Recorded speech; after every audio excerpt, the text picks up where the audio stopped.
So they're discussing about how supposedly the United States of America is telling the truth about this drone. And I want to do some basic geometry with you.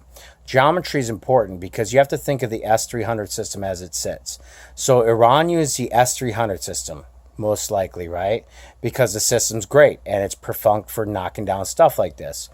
And if Iran says that they were 9 miles offshore and the United States says that there were 66,000 feet in the air, at 66,000 feet in the air, that's roughly 12 miles. And then 9 miles off the shore, let's just round that to 10 miles off the shore. So 10 miles out, 12 miles up, that's 20 miles out for any missile launcher. Anything further than that, think of it. Think of the distance that you would have had for the graduation. So missile launches here.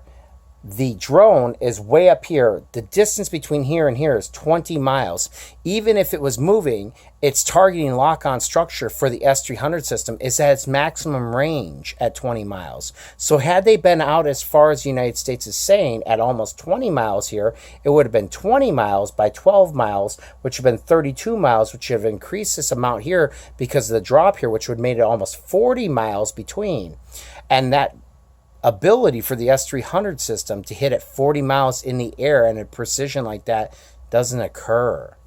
Now, that would be the 400 system. So the United States is in a direct lie and is getting caught in a direct lie here about where they were with their drone. And now they're getting caught in another direct lie because they said that Iran has taken down this, yet they're also admitting at the same time that they not only did not have weapons in that one, which means that there was weapons in the other one, they're also admitting that Iran has taken out the second one. So this is the second one.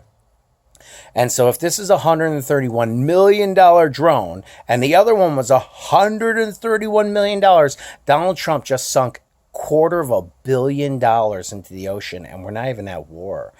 Imagine what war would cost against Iran. What do you think, $1 trillion a day?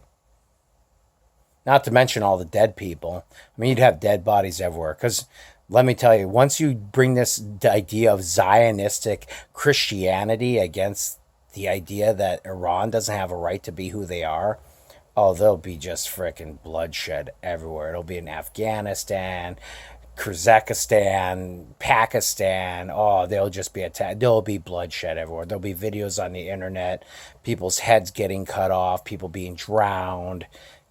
I mean, you can't go forward in the name of the United States of America underneath the false premise that there was weapons of mass destruction being made when there weren't, in a Christian format for a guy who says the New Jerusalem is named by him, and then he gets to be Trump Heights. I mean, come on. How much more biblical can you get here? He's Saul, not David.